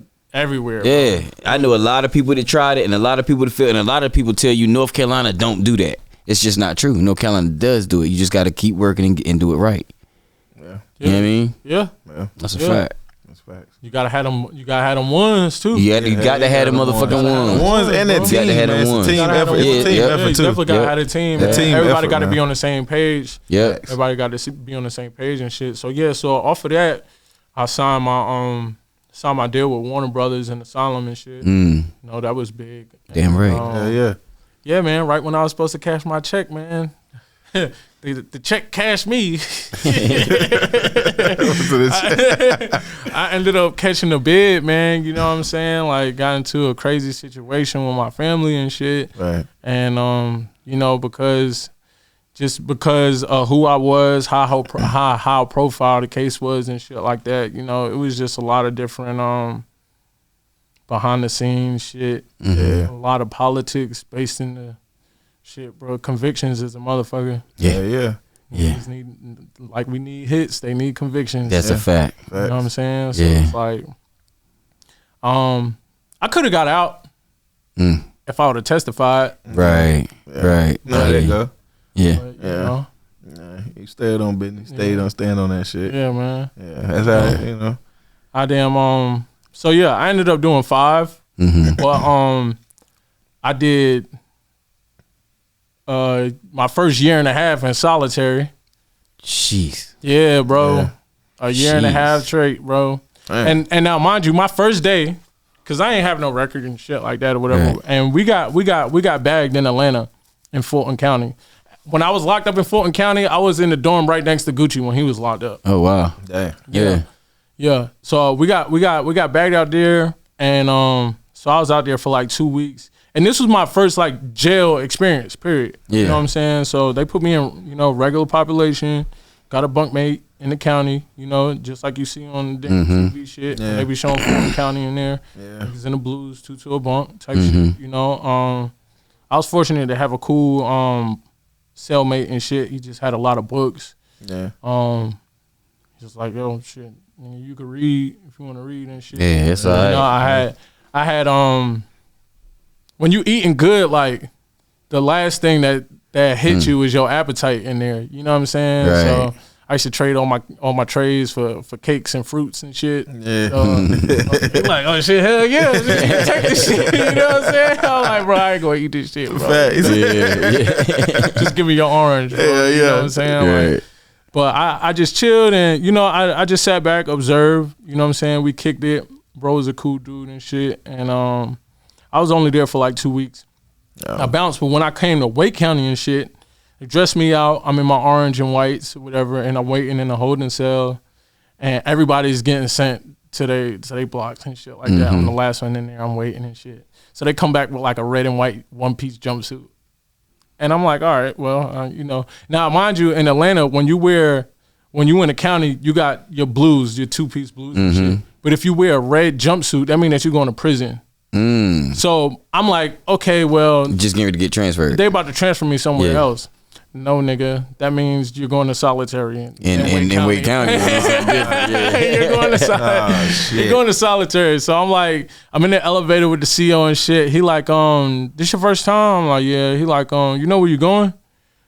I was like, nah, what you mean? He was like, you going to the 9th floor. You going to isolation type shit. I'm like, what the fuck I do? Too popular. He like, everybody knows who you are. Too fucking popular. Like, everybody knows who you are. Fuck. He was like, and then you done ran to Atlanta, you flight risk. You escape risk, you all types of. He showed me my photo. He said you got all types of flags up here. He was like, so I'm like, damn, what the fuck? But it's my first jail experience anyway, so it's not so like I'm missing nothing. You don't know the difference. Yeah, you don't know the fucking difference. Right. If anything, I'm getting the worst treatment first. What can I expect? Right. Literally, as soon as the dorms open, bro. Now, mind you, I'm just fucking transferring from Atlanta, sitting in the back of the damn police car. Handcuffs and shit, you know what I'm saying? Long ass trip. First, as soon as the doors open, hey yo, real. Soon as the doors open, hey yo, real. What up? I'm like, bro, what the fuck? What the fuck am I about to go into? So they CO walked me to my cell and shit. Put my shit down. Door closed. As soon as he walked out the block. Hey, yo, real, let me hear something, bro. I'm like, nigga, go to bed, bro. What the fuck? Go to bed, bro. For real, go to fuck to bed, dog. I'm like, nigga, do you know what the fuck I'm missing right now? Right. And at that time, I don't know what the fuck is happening. You know what I'm saying? I'm just in it. I'm just in it, bro. Just like, I'm like, I don't know what the hell is happening. I don't know the charges. I don't know what the fuck. Right. I don't know what I'm looking. Whirlwind right now. Bro. I don't know. I just know what the fuck I lost. Hey, look. Right. I know what I lost. Them niggas like kick that shit, bro. We here. They're like, yo. Yeah, we here now, bro. Let me hear that shit, bro. Let me hear something, bro. You know what I'm saying? So I went through that shit, bro. And, you know, that was a whole experience within itself. You know, when, not to go too biblical or Quranic, or anything, but you know, the chosen people, every time that they was chosen and they was in the midst or like prior to them like receiving their gifts or their messages, you know, they always had to go through their time of isolation, and a lot of them just did it voluntarily, whether it was just Moses walking away, walking through the desert. You know, Muhammad when he went away before he got recitation. Went into the caves. That's right. All of the time. You know, like the whales. You know, like bro, like every before that period of enlightenment is isolation. Now, whether you put yourself in isolation or circumstances put you in there, but because like when you in there, it's like you're gonna know yourself. You're gonna know how weak you are, and it's gonna show. And you're gonna know how strong you are. You know what I'm saying? Yeah. You're gonna know how strong you are, bro. Cause I done seen some shit, dog. Right. I done seen some crazy shit, bro. Right. You know, a lot of people can't take that shit. Right. Yeah. A lot of people that done did a lot of time still can't take that shit, bro. Right. Still can't take that shit. I know niggas that done did way more time than me. When I tell them like, yo, I did 1.5 years straight in solitary, nigga. Yeah, like what the fuck? Niggas like, you good, nigga? Right? Yeah, you good, man? You alright? Niggas been there talking to themselves. Niggas lose themselves in that motherfucker, bro. Yeah, bro. Real, I seen niggas hang off misdemeanors just from being in there. Wow. You know what I'm saying? God damn. Yeah. That's cruel and unjust punishment. Cruel and unusual punishment, bro. Yeah, man. And it is. You mean that ain't fair. It ain't right for humans. Yeah. But you learn yourself though. Yeah, you will. You know what I'm saying? And you gotta learn how to do, you know, the most with your time if your brain, you know, I did a lot of reading, bro. Did a lot of reading, a lot of studying. I studied all types of shit. Yeah. Studied everything, man. Read every type of book I could get my hands on and just wrote. Wrote anything. You know what I'm saying? Wrote a lot of shit, wrote a lot of music, wrote a lot of just like thought. Yeah. I wrote out a video game. Oh wow, the concept, the whole thing. Yeah. Everything, the storyline, Right. everything. I read a book on anesthetics. I just study everything. Yeah. Just study anything I can get my hands on. That shit teaches some patience too. I'm sure. And just read, man, and just read. Yeah, man. Wow. And then rapping a lot. Yeah. Rapping because after a while it was like, okay, I'm not going nowhere. Right. You know what I'm saying? I'm here. Why not use my gift just because I'm here? And then like, you know, you start kicking it with, like, you could talk. Yeah. Talk to people and shit, whatever. I was locked up with my bro Billy Koo. You know what I'm saying? He was my damn neighbor and shit. We used to chop it up all the time. Play chess through the vents and shit. That's always when niggas talking through the toilet and all that shit. That's crazy. Fucking Courtney Dunn. We did a lot of together in the cells. Merch. Me and Merch was together. Yeah. Me and Tadal was in there together. Shout out Tadal, my nigga. Yeah, man. It was a lot of people that then came through. Right. And was like, yo, real, you all right up there? Yeah. Like, yeah, bro. You know what I'm saying? Yeah. My brother Marley, rest in peace, DY little brother, he was in there with me for a little bit. Wow. You know what I'm saying? So after a while, you like, all right, well, I'm here. You know what I'm saying? Yeah. Start writing some shit. Like, bro, listen to this, bro. Yeah. You know what I'm saying? Then before you know it, you got the county bangers. Yeah. It's like, yo, do that other song again, bro. hey, yo, real, when you finish eating, can you hit that other song right quick for us? Yeah. Right. It was like, all right, bro. You know what I'm saying? You like, nigga, like, think about how you had it, my nigga. Think of this niggas like R. Kelly and all them niggas. Like, like niggas like, yo, bro, you gonna sing something for me? Bro, see, that's a whole nother level. And then it's different when you know what I'm saying, like your charges is a lot of shit. You know what I'm saying? So, for sure. What you in there for matters. We down for sure. What you in there for matters. The tone is different. Yeah, that's a fact. It go from bro. You know what I'm saying? Like I said, man, I've been out here. You know what I'm saying? So a lot of people done cross paths with me in the world and shit, and I stand on my name. You know what I'm saying? My name real. I always been real. You know what I'm saying? I stand on that shit, like for real. Like that's my government. For sure. You know what I'm saying? Like, and I make sure everybody that come across me, they understand that. That impression. You know what I'm saying? Like, regardless of what situation we in. Whether it be some street shit, some just, you know what I'm saying, some politicking shit, some chill shit, some club shit, bro. That's real, bro. Yeah. You know what I'm saying? Yeah. Real 24/7, dog. For sure. You know what I'm saying? Ain't like, nothing but respect that. So, you know, is the respect go a long way anyway, but it's pretty different. Yeah. I'm pretty sure if you in there for some crazy shit, sing, nigga. Yeah. The temperature's different. The temperature is definitely different. Sing now. Sing that shit. Hit it. Sing, nigga. Hit it. Hey, yo, come here. Let's start over. Real shit. Niggas in the, hey, that's real shit. That shit, hey, you know it's going on the phone. Hey, come here, bro. Sing this shit to my girl, bro. That's real shit. Yeah, you get recommended. I told you, man. I told you I was in here with that nigga, bro. Yeah, you know, he do that shit on demand. Right. I got a jukebox in this bitch. Facts. Hey, look, we got a session. We got a segment. I want to say of the show where we drop independent music. Okay. And we put everything that we play on here. We put it on our playlist on Spotify, Apple, which is the Check Chasers Radio. Okay. Yes, sir. And we want to drop something. I want you to introduce this single. Okay. And let the people know what's going on with it. So, this the most recent single I released called Sex, Dope, and Trap. Okay. And it's who produced it? My nigga Balance. Okay. My nigga Balance, he produced it. And it's lyrically one of the best verses that have been dropped in a long time. Okay. Like if you sit down, like I'm really into writing. Mm-hmm. So I understand like language arts. Mm-hmm. You know, I know like different forms of writing. Right. Like a lot of people could just rhyme shit and you learn your different patterns, your A, B, AC, you know what I'm saying? Different shit like that. But it's really shit that you could do with words. Yeah. You know what I'm saying? That have terms to it. Like just like this is a jump shot and this is a layup. Yeah. You know what I'm saying? Like there's different ways to write and put words together and it means something. Yeah.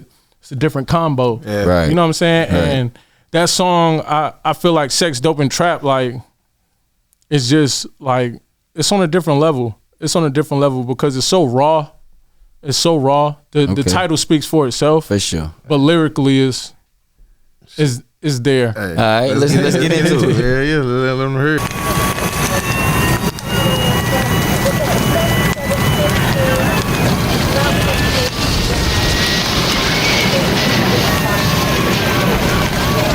What up, boy?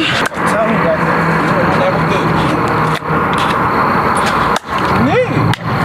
You playing, right? You need more than that?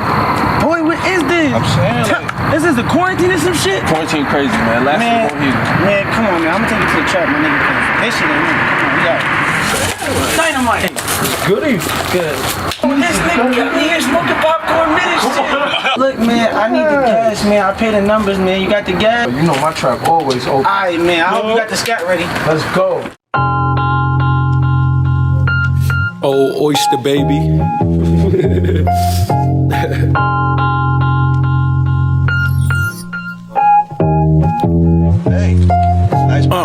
What's cracking is Dynamite, code name is Rara. Really no secret, I'm with all the Rara. Stick at the chop and I feel like he Honda. And all of these diamonds from Hotel Rwanda. Why for these niggas, they come in the line, yeah, and watch out for 12, don't let it behind ya. I seen the nigga get killed in designer. I like money, guns, drug the vagina. Cracking is Dynamite, code name is Rara. Really no secret, I'm with all the Rara. Stick at the chop and I feel like he Honda. And all of these diamonds from Hotel Rwanda. Why for these niggas, they come in the line, yeah, and watch out for 12, don't let it behind ya. I seen the nigga get killed in designer. I like money, guns, drugs, and vagina. Open trap, yeah, sex, open trap. Open trap, yeah, sex, open trap. Open trap, sex, open trap. Open trap, sex, open trap. Bust up in sales, they talking about Warriors. Shout out a tourist, but I'm not a tourist. I'm an Aries, not even tourist. What's in that desert, that glicky? Never get caught with no tourists. Dressed like I spent many nights in the forest. Got in my bag and contoured it. First time hit a lick, I enjoyed it. F ain't kill all the noises. Hit on my slide for the poison. Fuck up them bitches, is nosy. Suck on my toys and who finna get boisterous? Yeah, wet the shit up, moisture, Do what I torture, or do what I torture, Flame when I torture, torch gonna scorch you. Need to escort you, mission report you. Where did he go?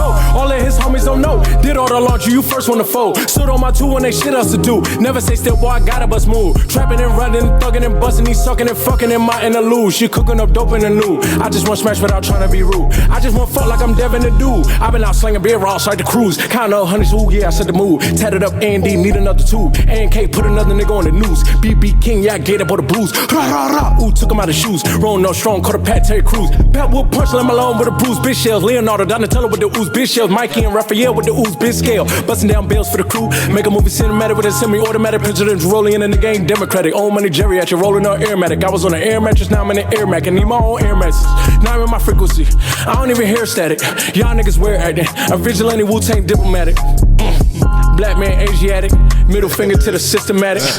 Shoot up your bro and your sis can have it. I kill your mother, that bitch can have it. Was cracking his Dynamite, code name is Rara. Really no secret, I'm with all the Rara. Stick at the chop and I feel like he Honda. And all of these diamonds from Hotel Rwanda. Why for these niggas, they come in the line, yeah, and watch out for 12, don't let them behind ya. I seen a nigga get killed in designer. I like money, good, short of vagina. Cracking his Dynamite, code name is Rara. Really no secret, I'm with all the Rara. Stick at the chop and I feel like he Honda. And all of these diamonds from Hotel Rwanda. Why for these niggas, they come in the line, yeah, and watch out for 12, don't let them behind ya. I seen a nigga get killed in designer. I like money, good, short of vagina. Open trap, sex, open trap. Yeah, it's hard, man. Open trap, sex, open trap. I feel like you satisfied everybody on this shit. You satisfied nigga wanna hear something, man. Nigga just wanna do that shit.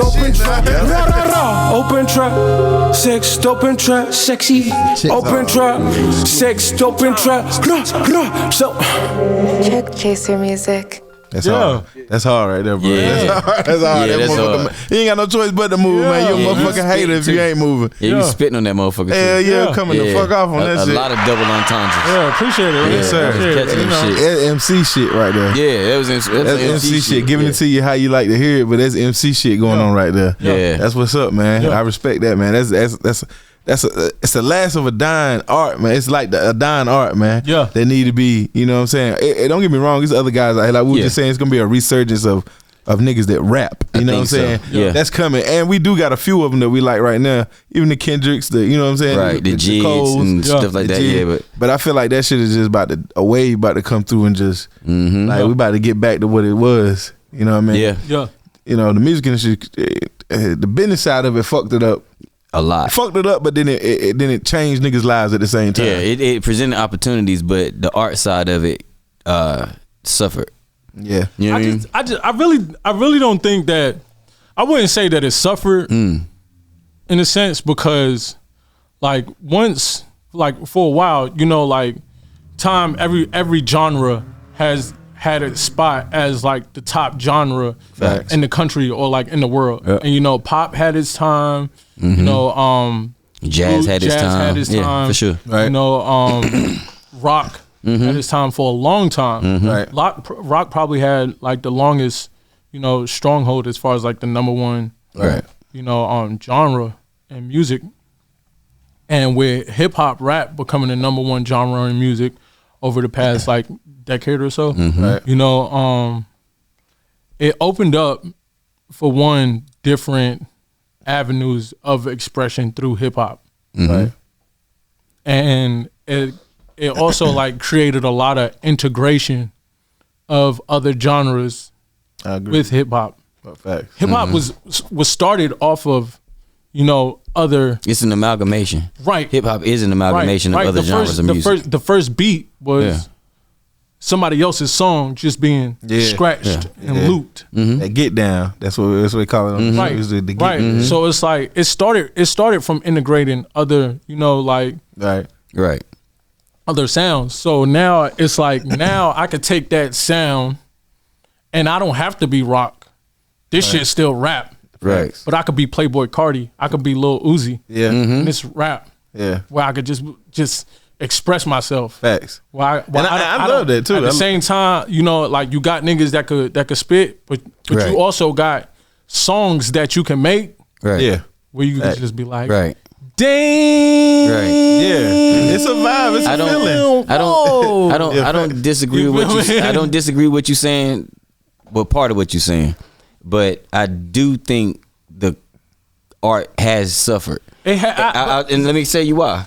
Because once you lower the bar of what art is, it allows anybody access to do it. And now we got a whole lot of people creating art for commodity's sake, and that shit's not art. They just copying what they see niggas doing. Yeah, you see what I'm saying? I seen shit. You wouldn't have Jake Paul doing hip hop if that shit was still art. I seen Tech Nine do an interview, and he said something my bro always said to me, man. He say real shit always gonna shine.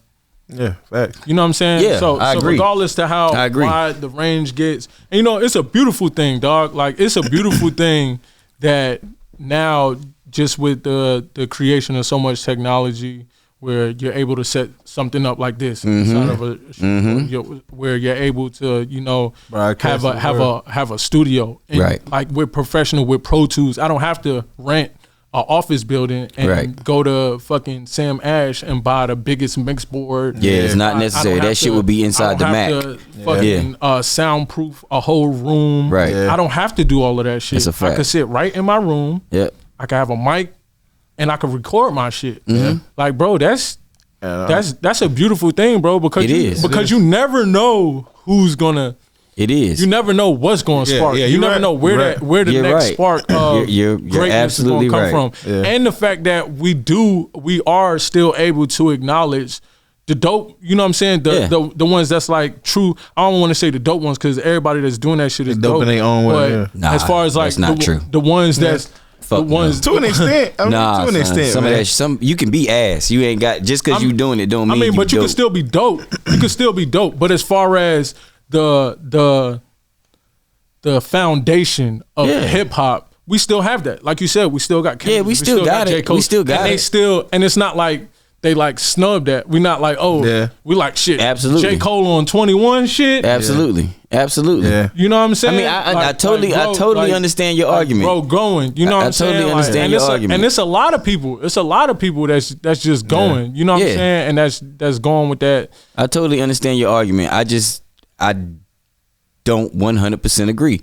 Just like the access that we got, being able to sit in our house. Like you started this conversation with when you started rapping, you didn't give a fuck about the result. You wanted to be nice. Right. Nowadays, people got a computer and Pro Tools in their room. What they want is the result. They're not waiting to be nice. Well, that's a whole. They put in the first song they ever record on the fucking internet, and you see what I'm saying. So the quality of music is suffering. Yeah. Now, is there great music out there? Yeah. Absolutely. Oh yeah, definitely. But are we getting a ton of bullshit? Yeah, I mean, well, that's just you know, that's just your personal filter though. Facts. Exactly. That's when you could exactly. That's the point. That's the beautiful thing. Your power curation of free will. Yeah, exactly. To skip that shit. I just feel like I just feel like creativity took a major hit. Because when somebody sees something successful over there, like I need to emulate that. Yeah, they go directly for the result. That's and that goes with you know, beyond just the music. Mm-hmm. It's like when you go into something, you should have some set of personal goals. Yeah, you know, and integrity. That's like aside from the status quo. Yeah. A lot of careers are started now, you know, like based off of the influences that we have. You know what I'm saying? A lot of the careers are started with the end goal being the current status quo. Right. Yeah. And that's how you got a bunch of people that's like, you know, that for one never truly find like happiness in what they doing. Yeah, whether they're successful or not. Right, because if you in any field, if you basing your success based off of the other man's success, right, you're always going to be at least one step behind. Because by the time you reach what he was doing, he's going to be doing something else. Exactly. And you're going to be like, damn. Yeah. Now I got to catch up to something else. And then your happiness and that's only because you don't have your own. Exactly. You know, your own compass. You don't have your own compass. Yeah. You know what I'm saying? So that's when I talk to other artists, when I have like sit downs with younger artists or just artists in the game and stuff like that or whatever, is I make sure to like emphasize that with them. You know what I'm saying? Like because like hip hop, we lose a lot of people. Yeah. We lose a lot of people and a lot of people go unappreciated. You know, and you know, mental health is like mental health always been real, but being that we're the generation coming out of a lot of trauma based, you know, upbringings, and then you know just trying to find our way. And like you said, it's the youth. You know what I'm saying? Like, the shit ain't more accessible for the 40, 50-year-olds because they not doing it. You know? It's for the youth. So you got a lot of kids. You know what I'm saying? And you got to give them the space to try and create and fail and make great shit. But at the same time, like trying and failing everything, you know, that's a part of life. But having that personal, like this is me. You know what I'm saying? And not I'm trying to be that. Facts. You know what I'm saying? Because you're never going to appreciate what you're really doing. You're never going to appreciate the steps. You almost looking at it like a commodity before you start on the art journey. You know what I mean? And in that, while you was talking, in that thought, it made me agree with what you saying more, because the people that are focusing on the art, we getting art from. The people that are focused on the commodity, that's the trash that I'm talking about. That ain't meant to be art no way. So the art might not be suffering. The commodity may be. You see what I'm saying? But the art is still the art. So maybe I agree with you. You might have changed my fucking mind. That ain't easy to do. Hey, I feel them though. That's, you know, that's kind of like even with the shoe game here. Like you got shoe heads and then you got hype. You know what I'm saying? And you know the difference because you've been shoe heading it before the hype came. So now you're like, y'all just in the way, bro. Like you in the way. Like you know what I mean? So I get that totally. And I just hate that. I'm a student of the game, and I love our culture. I love the music. I just want to hear high caliber shit that I love, that I came up on, and you know what I'm saying, and not to shade anybody else's art. You know what I'm saying, any type of way, because some stuff is just meant for, you know, some stuff you like, and we in the time now where you can stick to what you like. You don't got to be served up what you don't like. That's a fact. You know what I mean? So I feel like it's a lane for everybody. You know what I'm saying? But I just like when artists come in with a pure hearted of trying to create. Whether I like it or not. Whether I like it or not. Whether I like it or not. And I can learn to love that for the fact of that. You know what I'm saying? That's a fact. That's a fact. I you know, since I like, as much as I'm still, because like I said, man, the Holy Grail, like as much even me stepping away, I'm always still a part of you know, like the culture, and just like it's a lot of artists now. Like you know what I'm saying, like you was telling me, like that was inspired by what I was doing. And since I've been home, I've been able to like see that. Yeah. Because that's when the floodgates open for Raleigh. Yeah. You know what I'm saying? If you look at, you know, the influx of rappers from the time that I got locked up till now, it's like ridiculous. You know what I'm saying? Like from 2010 till now, like like just how many artists out of Raleigh. Yeah. You know what I'm saying? And they all youth. These are people that was in the back seat. Right. Getting picked up from school with my song on the radio. Right, you know what I'm saying? Like brothers from Raleigh, like and it go deep, like, you know what I'm saying? Like I chopped it up with my boy T Ross and shit. Yeah. You know what I'm saying? Like when I first came home and shit. My you God, know, man. Shout out T Ross. I had recorded at your spot Ross. and shit, and he was there, whatever, and he just was like, "Yo, bro, you know, like just seeing you do that shit, you know, that shit inspired him, bro. That shit inspired me, and so it's beyond just rap because now you got engineers, producers, all the way out in LA doing this thing. Different. It's different, man. You know what I'm saying? So that's my. Those my stamps right there. Yeah, bro. You know what I'm saying? But if I was basing my success off of other people's shit, I want to be able to see that. That's right. You know what I'm saying? I want right. to be able to see the impact that I'm having, that I have. Yeah. You know, so I tell them all the time, you know, I really had to sit back and yeah, man. It's bigger than the music, bro. You gave a nigga feel. You made a nigga feel like that teddy bear that Kanye, like a nigga flew out that bubble. Yeah. I can get out of this bubble, bro. Like this nigga, right? He's showing me I can do that. You know I what can I'm do saying? that shit. I can do that. It's possible. Shit. Yeah. And so like with me coming home and shit, you know, I just, you know, it was like a reignition of like this, cause it's so much time, bro. Yeah. You know what I'm saying? Sound changes so much time. Just seeing like, yo, can you still keep up? Or can you still be up? And can you be up? Is your passion still there for and you know what I'm shit? saying? Right. Can you do it? Can you do it? Right. And I'm like, yeah, you know what I'm saying? So I grinded, you feel me? Like I did that shit, bro. You know what I'm saying? Came out, toured on my own independently, shit like that or whatever. You know, got to be in a lot of dope spots. I ended up going to Miami a lot, building a network out there. And just being able to see like, yo, I really could go anywhere. Yeah. And just bring my talent, bring my talent, bring my energy.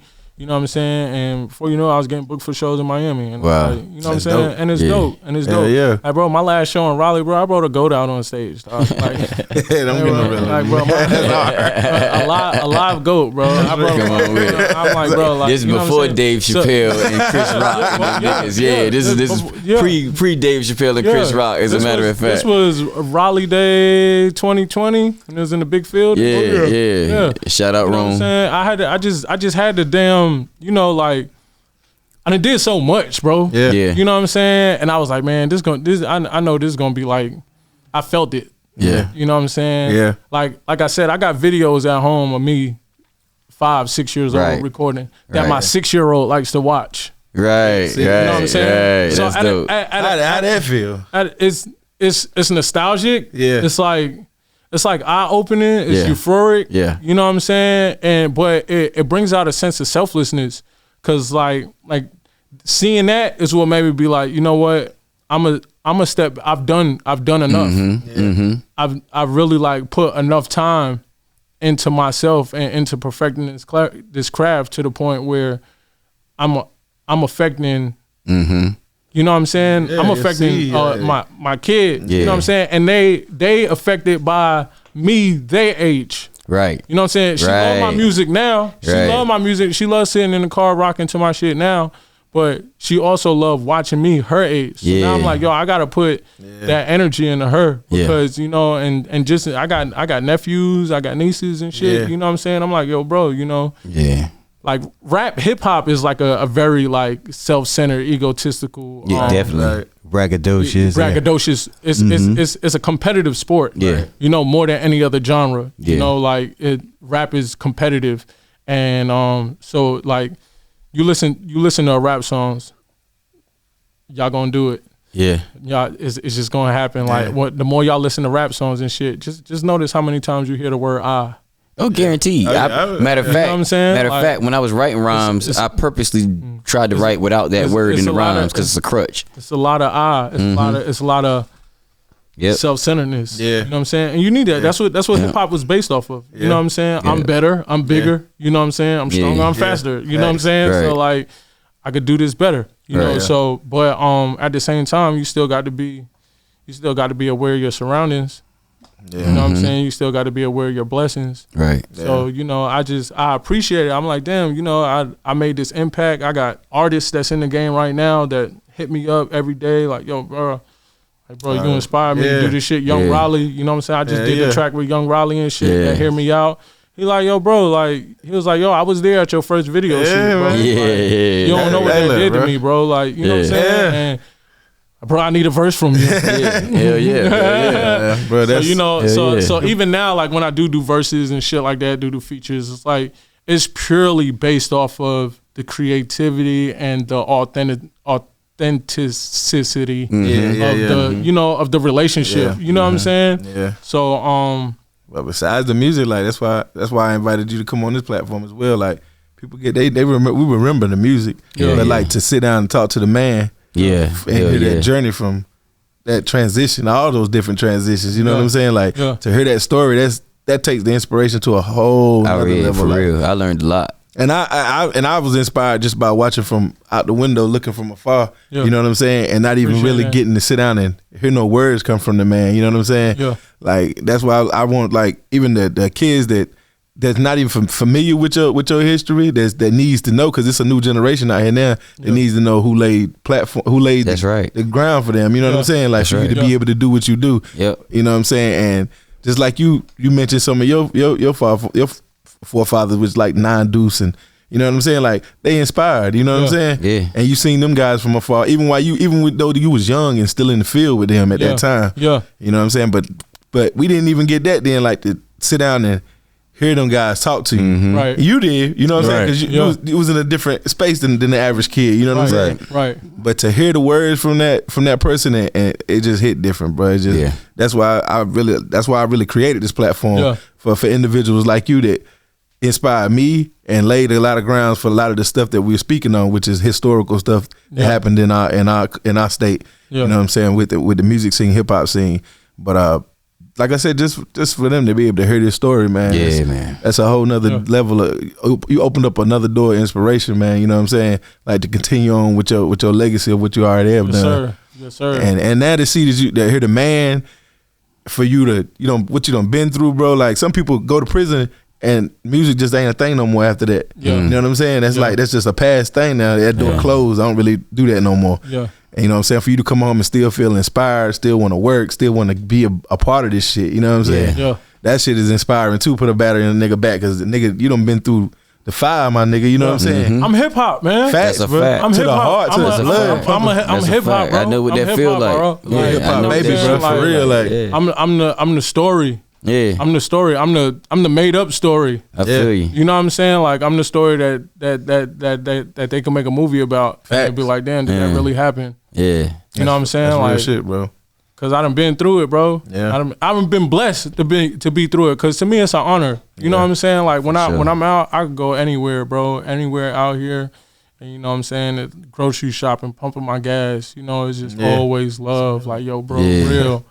Damn, bro, it's good to see you, dog. Yeah, you know what I'm saying? Like, yo. But you give good energy though. Yeah, man. I appreciate it, man. Yeah, you give good energy though. I appreciate it, man. You got a real legacy. So so people respect that shit, man. People just run up on you like, that's real. That's real. Right there, bro. Man. For sure. It's so much love, bro. It's so much love, man. That's what's up. So it's like, I want them to have the love, but I had this platform because I want them to have that respect for you. Come on with it. I appreciate that, man. I appreciate that. You deserve that, bro. You deserve your flowers. You know what I'm saying? You, like I said, you paved the way for a lot of shit. I appreciate that's going on currently right now. I know that's crazy for you to sit back and just watch it all unfold, just like, damn. It's wild. It's wild. It's wild because it's like, because I'm still so young. Yeah, you know what I'm saying? That's a trigger. The young OG, man. Yeah, bro. It's like, damn. That's the best feeling to feel it though. Like, the story that you think they hear, you're gonna be an old cat before you really get there. But to be you get to enjoy it while you still got the energy to enjoy it. I got the, hell yeah. I'm like, hell yeah. Facts, bro. And your kids get to see that too, bro. You out, bro. They're like, Daddy, who that? How you know him? They're like, I don't know him. He just knows me. He knows what I do. When I did that, when I did that fundraiser event that I did for the people in prison and shit. When I did that, I brought my daughter. Yeah. I brought my daughter. I brought my wife. She was pregnant with my son at the time. I brought my mom. My grandma, you know what I'm saying? That's legacy, nigga. Yeah, bro. You know what I'm saying? My grandma had never seen me perform before. Wow. Like live. So that was like that epic for her. Yeah, you know. dope. And my daughter, she got to see me perform live. And it's like, damn, like I keep doing shit. I keep saying there ain't nothing more for me to do. Then something else happens. Yeah. Then I do some shit. But it's like, yo, like just to see that, it's like it gives a really good sense of fulfillment. Yeah. Or what I've done, you know, just to see my daughter's reaction, you know what I'm saying, to her seeing me perform, that pride. That's your firstborn? Nah, I also have a son. Okay. They 6 months apart. Okay. Yeah. But that shit just hit different, man, when you're a dad, bro. Like they 6 months apart, and he's staying in DC though. You know what I'm saying? That's my little dog though. Yeah. You know me?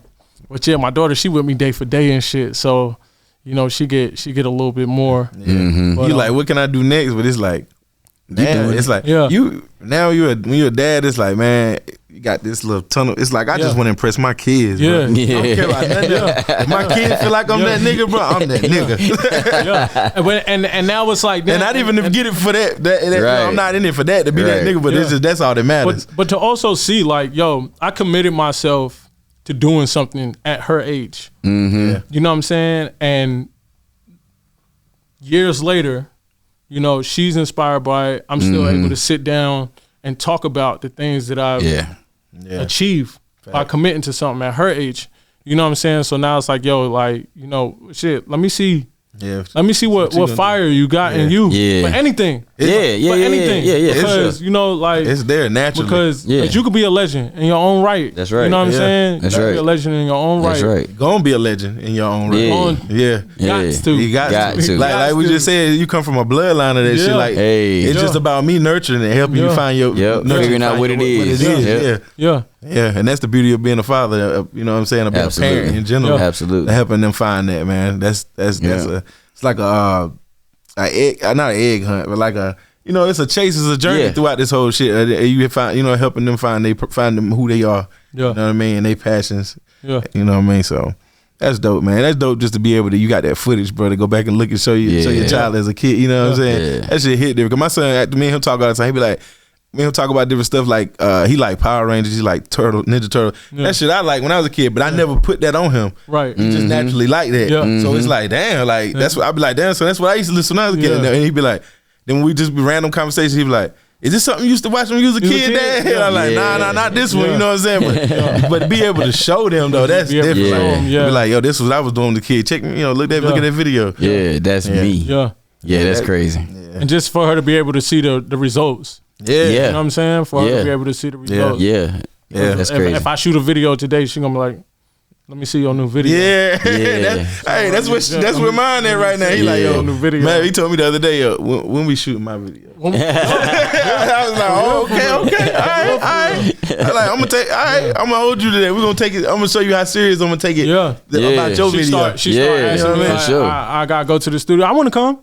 I want to come. You know what I'm saying? So it's like, damn, bro, I don't even want to go no more. I just want to chill with you. I just want to chill with you now. Fact. You know what I mean? I just want to chill with you now. That's the excuse to be in the studio because she want to be there. Yeah. Where daddy go, man. Hell yeah. That's what's up. Yeah, I'm see how everything go and just enjoy it, man. Yeah, man. Just enjoy it. Just enjoying it, like you said, man. Enjoying this fatherhood. Yeah. And congratulations on your on my new one, man. Your new one, congratulations. I ain't gonna reach across, but congratulations. Yeah, appreciate it, bro. Appreciate it, bro. Little Carlito, man. Beautiful thing, man. Yes, sir. Definitely give it up for that, man. Yes, Black fatherhood, man. Appreciate it, man. Yes, sir. Appreciate it, man. Yeah, that's it. That also, you know, helped me step into like my after entertainment world. You know what I'm saying? Because one, I wanted to spend more time with my family, and you know, like just the grind of being an independent artist. I mean, being an artist, period, but being an independent artist, like you got to commit so much time, dog, away from home. You know what I'm saying? And away from home, and especially being from Raleigh, like you got to be away from home. Yeah, like, you got to be away from home. You got to be away. So it's like, you know, I don't want to take that time away from home. So you know, I also had to figure out something that, you know, that I wanted to do that was just not beneficial for myself. Yeah. You know what I'm saying? And you know, just also just coming up how we came up, you know, just being in the streets, you know, like I was always taught like your hands is gonna speak for you at the end of your days when your mouth can't. Yeah. You know what I'm saying? The things that because your hands they interact. You know what I'm saying? Your hands is the things that's doing the things that you doing. Carrying you know what I'm saying? So like whatever action you put out is through your hands. So, you know, I really wanted to do something that was going to, like, impact other people, but also help them. Yeah. You know what I'm saying? So I got into the culinary field. Okay. And I went to school about, like, 4 years ago. Oh, and wow. I went to culinary art school. Like I said, when my mind is focused on something, I could be the top. Yeah. You know what I'm saying? So I was like, I got into it, like, wanting to, like, just, like, write, because I'm a writer. Like, I wanted to write about nutrition and shit, but actually going to school and, like, being in the kitchen and like learning different foods. That's where all that spark from right there. They ain't come from no background. Your grandma cooking or nothing like that. I mean, yeah, like my grandma's cook, my mom's cook. You know, you ever was creeping in the kitchen a little bit, just looking at it? I was always a kitchen head. I always used to sit in the kitchen, eat food straight out the pot. Just watching shit like that or whatever. I love food, but it was more my Just my feeling of like really wanting to help other people, bro. Like really wanting to help other people, and you really can't help nobody more than feeding them. You know what I'm saying? Especially if you're feeding, because you could feed somebody bullshit and kill them. Right. You know what I'm saying? Yeah. And you know, being in the streets, we know about feeding people bullshit and killing them. You know what I'm saying? And I'd rather just have more health on my scale than dope. You know, so and it really like it sparked something in me, because like I said, I wanted to write about nutrition and shit like that or whatever, but like seeing the creativity, because I am an artist. It's a culinary art. Yeah, seeing the creativity, the things that you can do with food. You know what I'm saying? It sparked something way different, bro. And it's like, damn, like, you know, I could feed people and feed my family. You know what I'm saying? And I could help people and help my family. You know what I'm saying? I could be creative still. You know, so and that opened up like plenty doors for me, man. It opened up a lot of doors for me. So now I'm like in a situation where I really get to feed like people that need nutrition. And you know what I'm saying? But I get to do it with like top of the line cuisine, you know, like no serving line type shit, you know, like I really get to make dishes and put my art in there. I got input on the menu and shit like that. You know, I got input on plating and shit. You know what I'm saying? So it's like like just seeing that pay off, you know, from one. You know, it's like it's just consistently showing me, showing my family, you know, showing my kids like, yo, like, you put your mind into something, you do it, you know what I'm saying? You got good intentions behind it. You know, and it's gonna work out for your favor. For sure. And they love when daddy cook. Ain't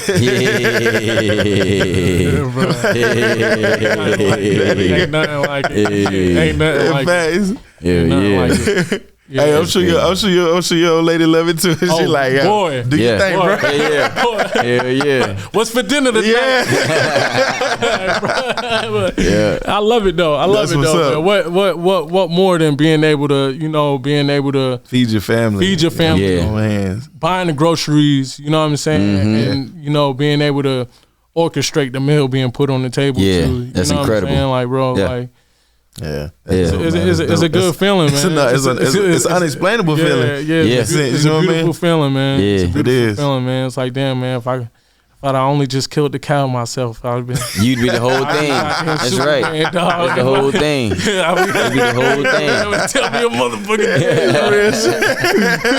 Hey, that's man shit right there. It's crazy though, because it's like I've realized that as artists and creatives, you could almost put us in front of any medium. If you give us enough time, we're going to be artists in that medium. You know what I mean? So you switch from MCing and found a whole nother art form to express yourself through. You know what I mean? It seemed like you're finding just as much joy and passion with the new one. And it may be even more fulfilling because you're able to share that with your family in a way that you couldn't share the other one. You know what I mean? It's a lot more selfless, so that's dope. It's so much more selfless, man. So much more selfless. You know, just getting older, experiencing what I've experienced, being blessed to like have so many people like fond of what I do. You know, and just to have their attention, you know, like, and not really have to do nothing for them. I mean, I'm entertaining you. I'm giving you good music and stuff like that or whatever, but you know, something that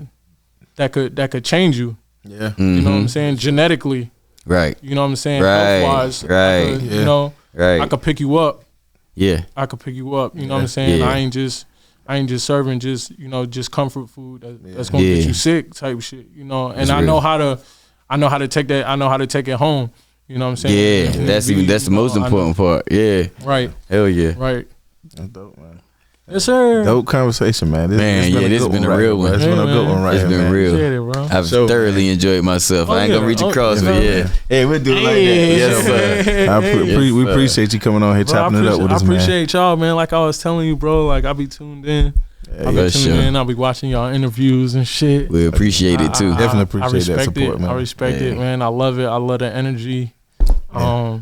Just I love y'all questions. You know, y'all get down to the source, to the roots. Yeah. You know, it's dope. You know we fans of we need of that, people. man. Yeah, that's it. Especially because like people don't know, man. Like constantly through history, man. The first thing that they do is burn down the library. Exactly. Yeah. Exactly. So we constantly we got to tell these stories. Constantly losing our history, and it causes us to make mistakes that was already made because we didn't see it. You know, it gets us a step behind because we don't know what was already accomplished. Yeah, it's purposely done, though. It's purposely done. And so is this. Yeah. So for y'all to be doing this to where you like shit.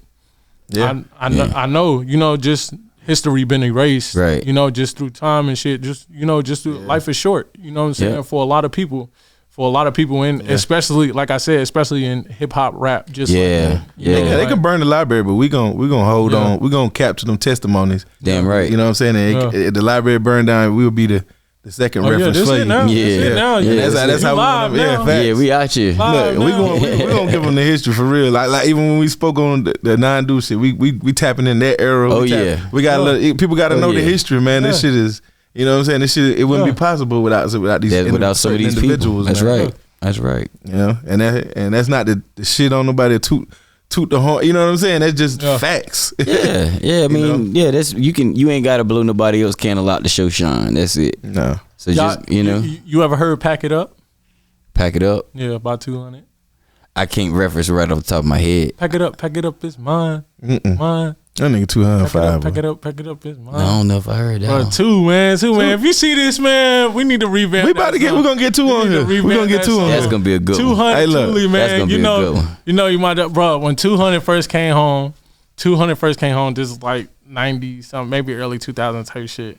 There was a producer in the studio, man. It's a white boy, B Rice, and he had sampled. I never forget it, man. And I prayed on nobody take this shit. Yeah, he fucking sampled the damn Debo bike. Oh wow! Coming up the street and the Debo music. The little jaws. Oh yeah, yeah. That shit was hard. And I didn't really realize what he was doing back then because I ain't know. It really ain't hit me till I was in the county. Right. When I was in the county, you know, when it's time for you to leave and shit, they just buzz into your room. They be like, "Yo, such and such, pack it up." Such and such, pack it up. You know what I'm saying? Right. So then I'm like, damn, he was bringing that lingo home. Shit struck me. Them 20 years later, I'm like, damn, this is exactly what he was talking about. He was like, pack it up, it's mine. Bruh, 200. Man, bro, 200. That nigga's, I always refer that nigga as the Bun B of Raleigh. Yeah. You know what I'm saying? And he's like he's like one of them forefathers of this whole finesse 2 times you hear now. Like that gritty, that shit that you got to 200. If you don't know, you don't know. 200. That motherfucker was so nice. 200 was like one of the that motherfucker was so one nice. One of the best storytellers. Yeah, he was. Yeah, he had and I love storytelling, dog. I love storytelling, bro. It's a lost art.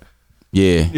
He had a style that was just ahead of his time though. Yeah. Like he was doing things that was far ahead of his time. Like he was a whole character without being a character. You know what I mean? Like being really him was a big enough character to hold enough weight. Like shout out to shout out 200. You inspired a lot of Shout out Shice too, man. Cause I tell niggas sure. all the time, man. Like when I was young, like I said, like I went through a lot as far as like, you know, you can imagine what it's like for like a teenager, you know, in the midst of everybody, you know, like it's like it's a lot of fierce competition, especially from people older, because it's like, bro, especially when you're making like radio friendly songs, and then you got niggas like, is he just a radio song rapper type shit? And bro, ever since I was like maybe like 13, 14, Shice used to always be like, yo, bro, you got it, bro. Like, bro, you gonna be that nigga, bro. He was that battery. Like, bro, you gonna that's be, dope. Like, bro, you gonna be deadly, bro. That's big, bro. Big bro. Like, you feel me? And that shit stuck with me.